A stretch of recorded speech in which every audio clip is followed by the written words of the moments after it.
First, you have some time to look at questions 1 to 3.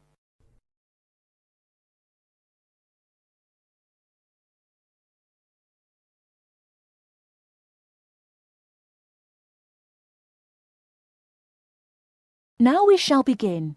You should answer the questions as you listen, because you will not hear the recording a second time. Listen carefully and answer questions 1 to 3.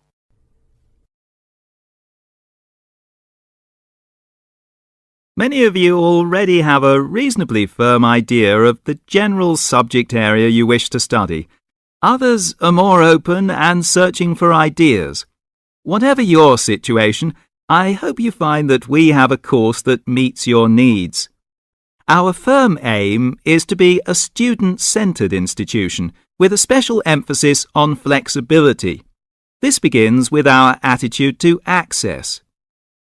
We judge people on their motivation and commitment to study as much as, if not more than, formal qualifications.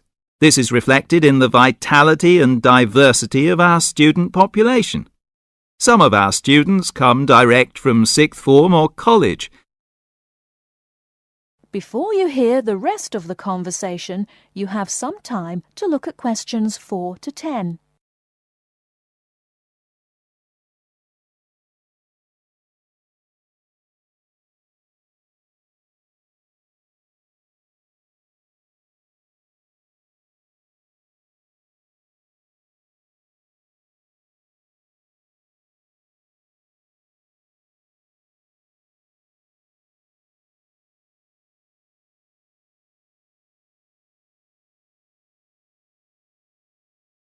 Now listen and answer questions 4 to 10.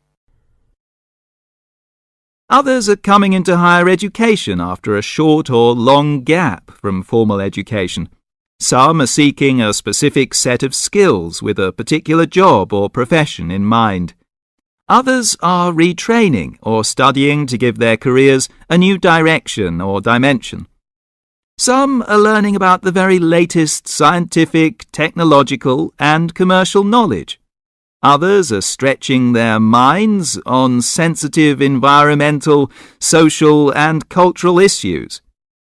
Even a casual observation of the mix of our student body indicates that we're close to our aim of being a polytechnic for the whole community. To meet our students' needs, we have 500 academic and a further 500 support staff committed to good quality teaching, high standards, and sensitive and sympathetic student care. We have probably the longest experience of understanding and dealing with the differing needs of a diverse student population. I hope you'll find a suitable course at the Polytechnic College. If you want to come to the college and we consider you suitable, we'll do our best to find you a place. And when you're here, we'll work hard to make your experience enjoyable, stimulating, and educationally rewarding. That is the end of part 1. You now have half a minute to check your answers.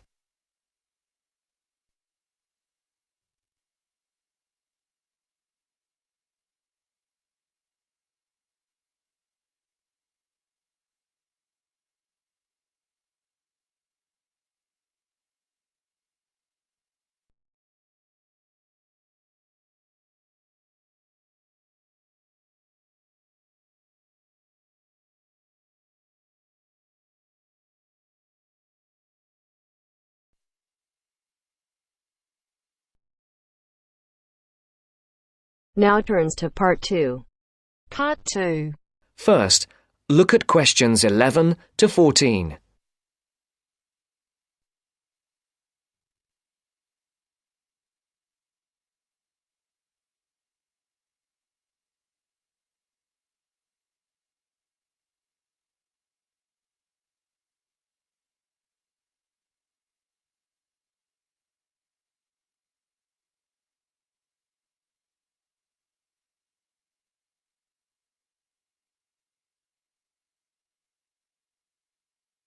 Listen carefully.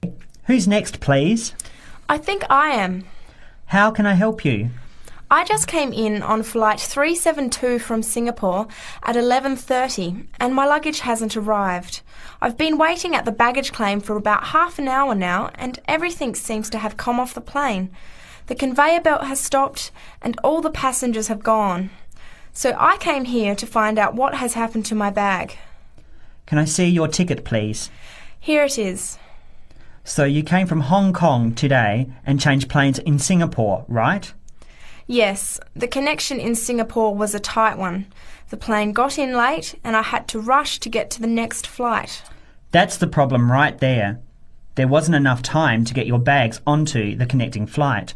Normally Singapore Airport is very efficient. Now, I need you to fill in these forms. Your name. Jenny Lee. Address. I guess you want my address here. I'm staying with relatives. Just a minute, I'll have to look it up. It looks like 583. No, it's 533 East 67th Street in Riverside. Do you have the phone number there? Yes, I do. It's 93014269. So you came in on Qantas Flight 392. Do you know the number of the flight out of Hong Kong? Let me see. I think it was Cathay Pacific 900 or something. Oh yes, it says here, CX 912.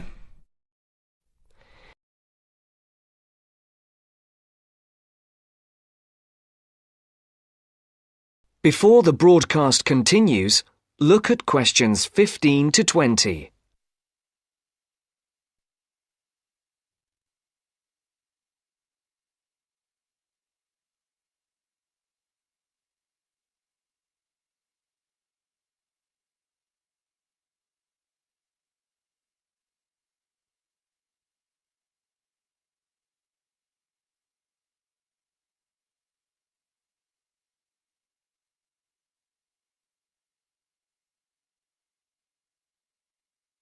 You will now listen to the second part of the talk.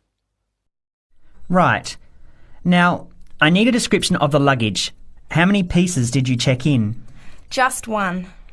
Can you describe it for me? Here is a picture to help you. Okay. It's a big bag, like this one. Rectangular. Not hard shell, but soft covered, and it has a zipper around the front. Is it black? No, sort of a grey colour. Any identification? Just a tag with my name on it. Any other features? Well, it has wheels and a retractable handle on the end, so you can pull it, as well as the handle in the middle. Okay, that's fine. Now, if your bag missed the connection, I'm sure it'll be put on the next flight. I'll email Singapore as soon as I finish here. The next flight comes in at 17:50. That's 10 to 6 this evening. You can pick it up then. 10 to 6? That's too long to wait. Can I get my uncle to pick up the bag on his way home from work? Sorry, you have to be here yourself to clear customs. Of course, I almost forgot. Will the bag come here, to this desk? Yes. You pick it up here, then take it over to the customs area. By the way, don't forget to bring your passport. You will also need to have the key plus your ticket with a baggage claim number on it. Oh, okay. Guess I'll have to come back tomorrow then. It's lucky I packed everything I need for now in my carry-on bag. Yes, that's always a good idea. Be prepared. That is the end of part 2. You now have half a minute to check your answers.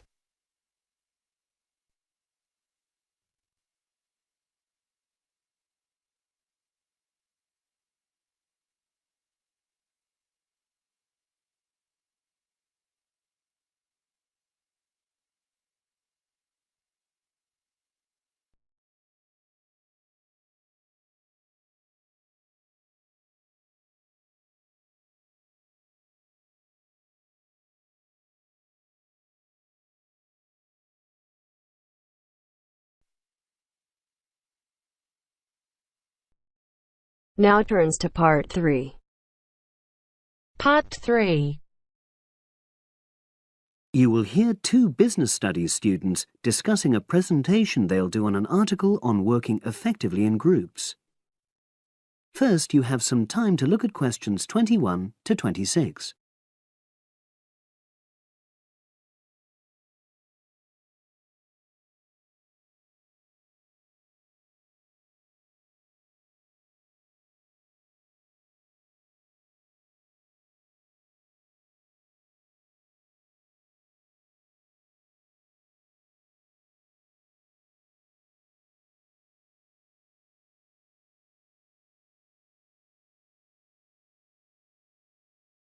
Now listen and answer questions 21 to 26.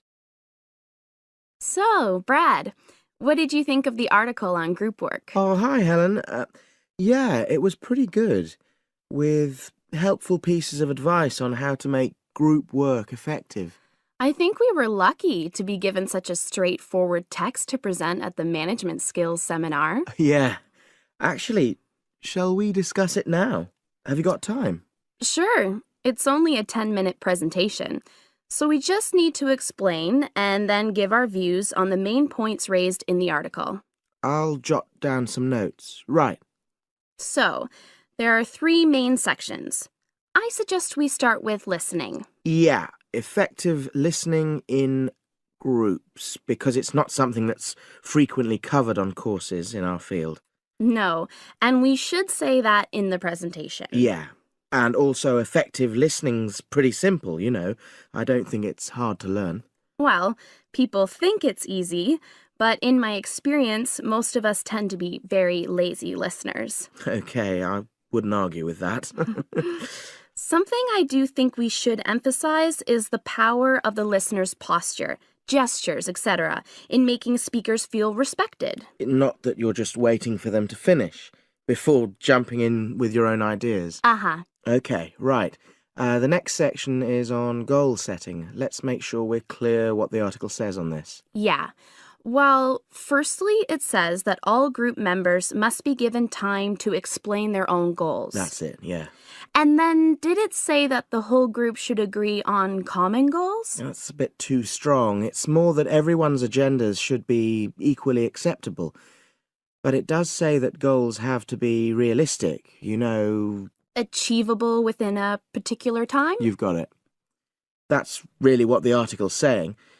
There isn't really any point in having ideals if group members know they won't come to anything within a reasonable period.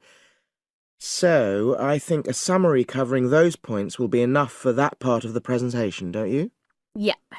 Now, the last section is about conflict resolution. Actually, I thought it was the worst part of the article. Me too. I don't think it went into sufficient detail on the issue. Actually, I thought it devoted too much space to it, but that it was all rather boring, you know? It didn't mention some of the more radical theories. Absolutely. I found that really irritating. Right, and also I think it could have said more about conflict sometimes being healthy in groups. Absolutely.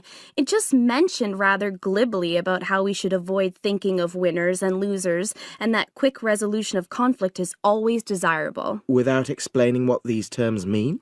Well, it gives quite detailed definitions, but doesn't develop a proper argument. Right. So, for the presentation, I think we just give some definitions and then explain what we felt were the weaknesses in the article's treatment of conflict resolution. Yeah, good. Now you have some time to look at questions 27 to 30.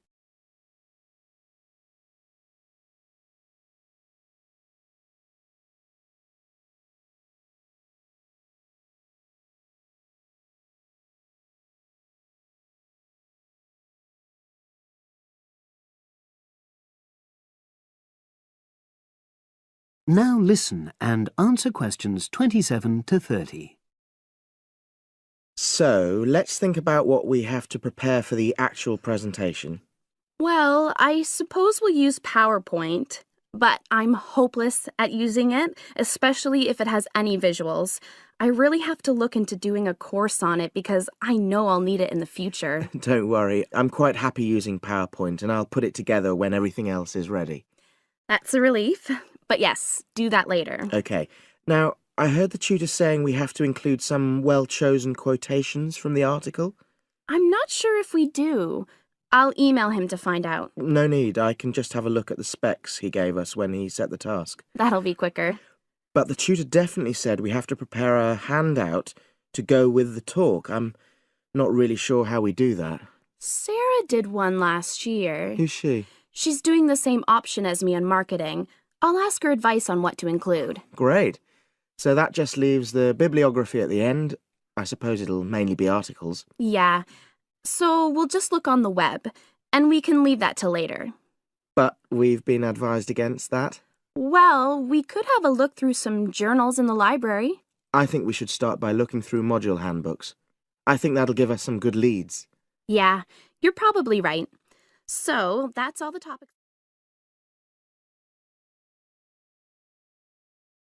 That is the end of part 3. You now have half a minute to check your answers.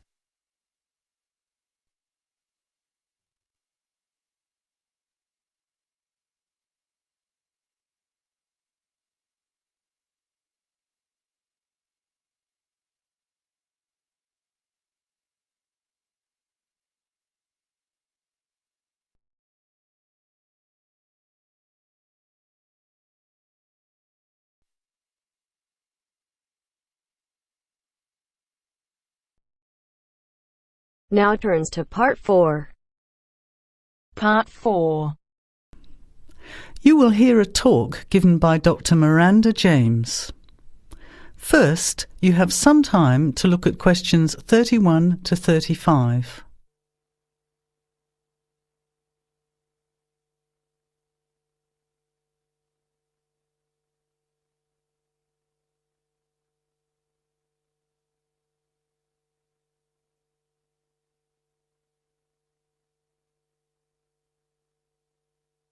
Now, listen carefully to the talk and answer questions 31 to 35.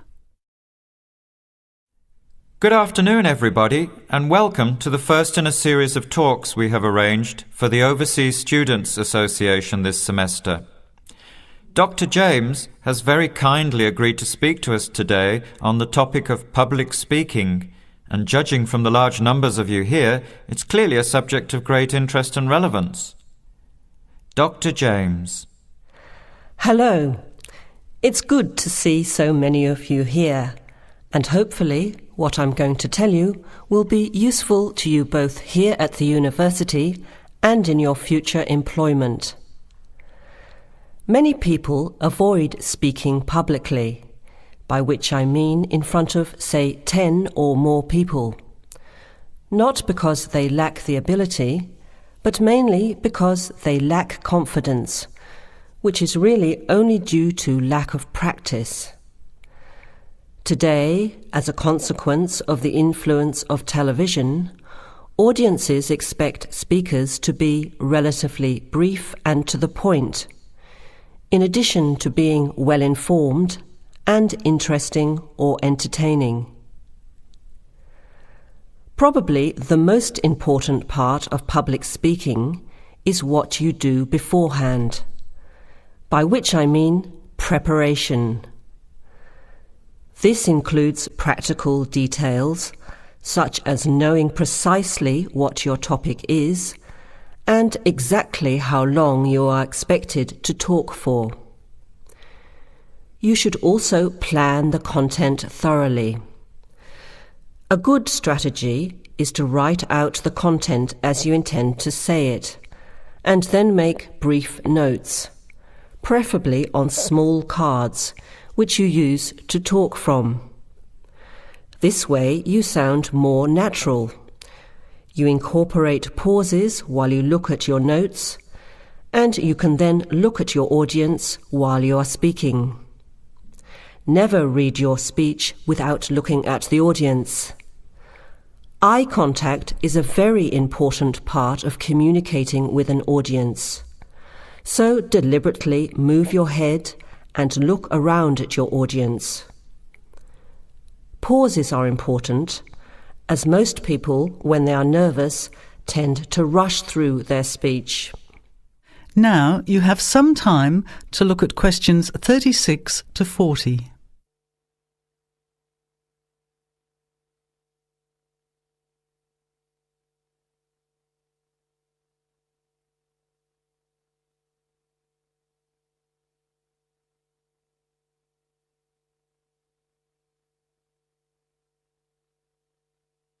Now listen and answer questions 36 to 40.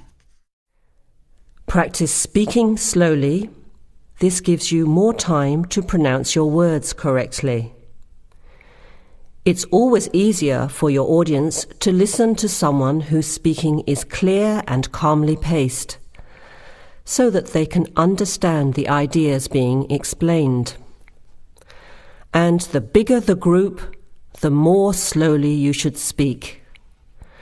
Remember to project your voice, speaking clearly to the person furthest away from you. It's a good idea to rehearse and record yourself. Pay attention to your intonation when you listen to yourself. It's even harder if you're speaking in a second language, I would imagine. But there's nothing worse than listening to a flat, monotonous voice. So try to vary your tone and rhythm. This will add meaning to your words. Lastly, pay attention to both your posture and your gestures. A confident person stands or sits in a small group with their head up, chin out, and shoulders back. Try to avoid scratching or fiddling with your hair or beard, or pens, jewellery, and so on. These movements can distract and irritate your audience. Yet you may be unaware of them yourself. Another reason for rehearsing, preferably with feedback from a friend, or better still, on video. I hope these few tips will make your experience of speaking in public a little easier. Remember, practice makes perfect. That is the end of part 4. You now have half a minute to check your answers.